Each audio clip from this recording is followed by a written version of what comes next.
10 बातें जो कृष्ण के जीवन को बनाती हैं महानतम। जीवन प्रबंधन के लिए सबसे श्रेष्ठ सूत्र। जन्म से लेकर देह त्याग तक भगवान कृष्ण के जीवन की लगभग हर घटना में कोई सूत्र है। युद्ध भूमि पर दिया गया गीता का उपदेश संसार का श्रेष्ठतम ज्ञान माना जाता है। मैनेजमेंट मास्टर कहें या जगत गुरु गिरधारी कहें या रणछोड़, भगवान कृष्ण के जितने नाम हैं उतनी कहानियां हैं।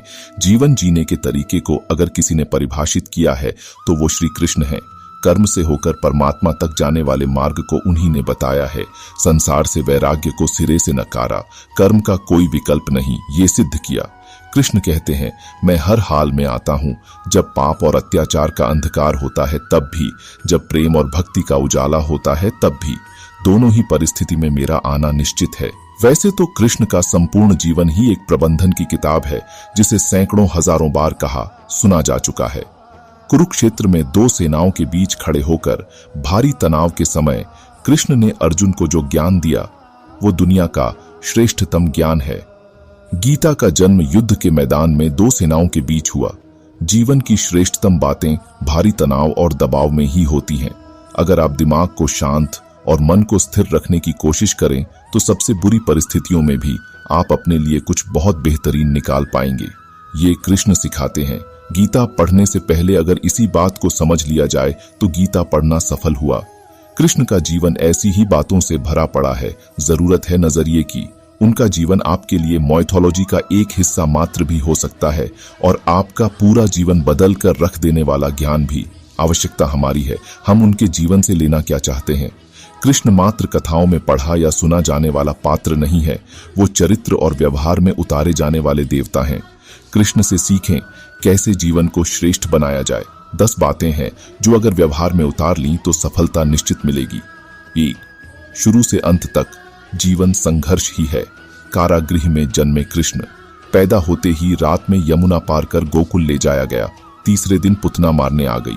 यहां से शुरू हुआ संघर्ष देह त्यागने से पहले द्वारिका डुबोने तक रहा। कृष्ण का जीवन कहता है, आप कोई भी हो, संसार में आए हैं तो संघर्ष हमेशा रहेगा। मानव जीवन में आकर परमात्मा भी सांसारिक चुनौतियों से बच नहीं सकता। कृष्ण ने कभी किसी बात की शिकायत नहीं की, हर परिस्थिति को जिया और जीता। कृष्ण कहते हैं, परिस्थितियों से भागो मत, उसके सामने डटकर खड़े हो जाओ, क्योंकि कर्म करना ही मानव जीवन का पहला कर्तव्य है। हम कर्मों से ही परेशानियों से जीत सकते हैं। 2. स्वस्थ शरीर से ही विजय है। कृष्ण का बचपन माखन मिश्री खाते हुए गुजरा और माखन चोर भी कहलाए। आज भी भोग लगाते हैं हम, लेकिन ये संकेत कुछ और है। आहार अच्छा हो, शुद्ध हो, बल देने वाला हो। बचपन में शरीर को अच्छा आहार मिलेगा तो ही इंसान युवा होकर वीर बनेगा।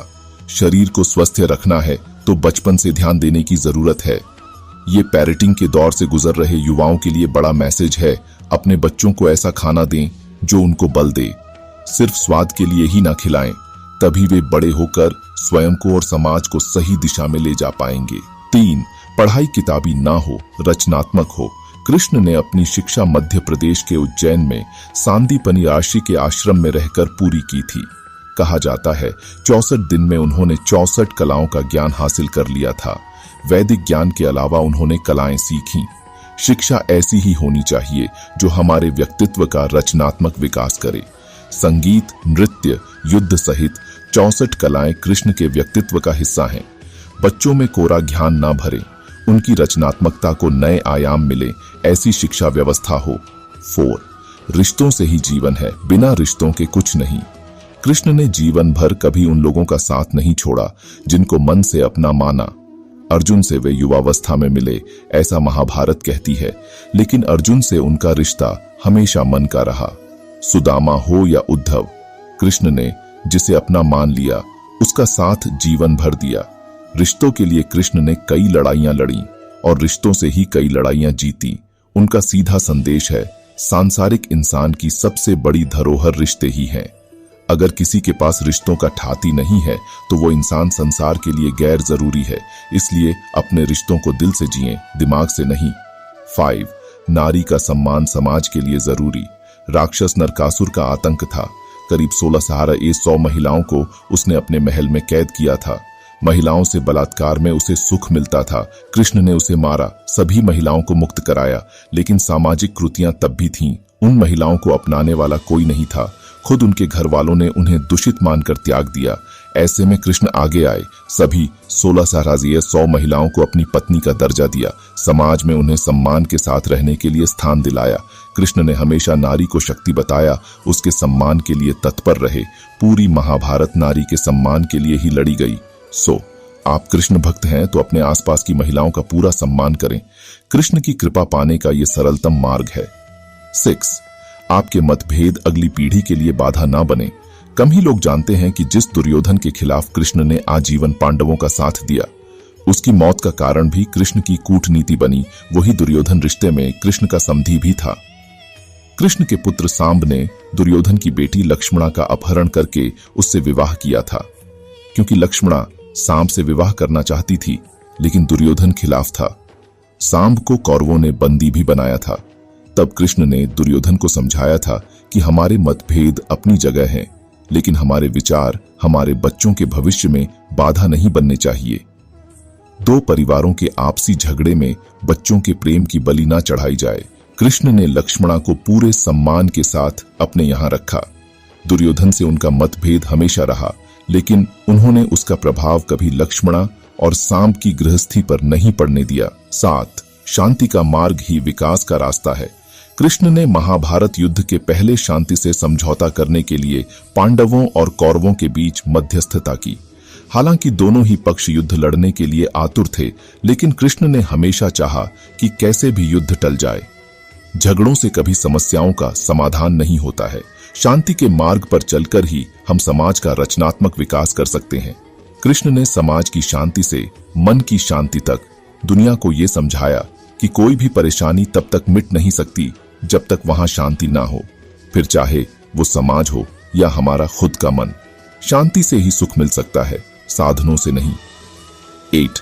हमेशा दूरगामी परिणाम सोचें। महाभारत में जुए की घटना के बाद पांडवों को वनवास हो गया। कृष्ण ने अर्जुन को समझाया कि यह समय भविष्य के लिए तैयारी करने का है। महादेव शिव, देवराज इंद्र और दुर्गा की तपस्या करने को कहा। कृष्ण जानते थे कि दुर्योधन को कितना भी समझाया जाए, वो पांडवों को कभी उनका राज्य नहीं लौटाएगा। तब शक्ति और सामर्थ्य की जरूरत होगी। कर्ण के कुंडल कवच पांडवों की जीत में आड़े आएंगे, ये भी वे जानते थे। उन्होंने हर चीज पर बहुत दूरगामी सोच रखी। कोई भी फैसला तात्कालिक आवेश में नहीं लिया। हर चीज के लिए आने वाली पीढ़ियों तक का सोचा। यही सोच समाज का निर्माण करती है। 9. हर परिस्थिति में मन शांत और दिमाग स्थिर रहे। पांडवों के राजसूय यज्ञ में शिशुपाल कृष्ण को अपशब्द कहता रहा। छोटा भाई था, लेकिन मर्यादाएं तोड़ दी। पूरी सभा चकित थी।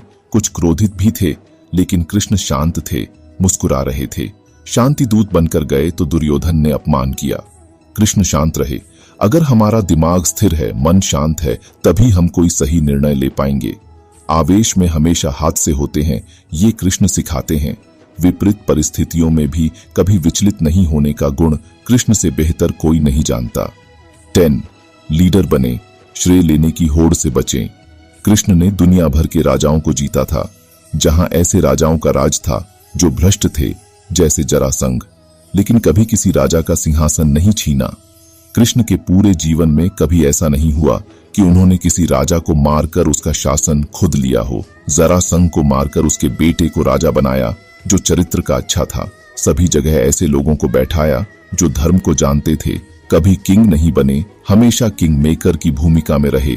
महाभारत युद्ध में भी खुद हथियार नहीं उठाया, पूरा युद्ध कूटनीति से लड़ा। पांडवों को सलाह देते रहे, लेकिन जीतने का श्रेय भीम और अर्जुन को दिया। इस प्रकार भगवान श्री कृष्ण के जीवन से सीख लेकर जीवन प्रबंधन के लिए सबसे श्रेष्ठ 10 सूत्रों को अपने जीवन में अपनाकर अपने जीवन को बेहतर और सफल बना सकते हैं। वीडियो में बताए गए 10 बातें आपको अच्छी लगी हो तो वीडियो को लाइक करें। आगे भी इस प्रकार के वीडियो के लिए इस चैनल को सब्सक्राइब कर बेल आइकॉन पर क्लिक करें। धन्यवाद।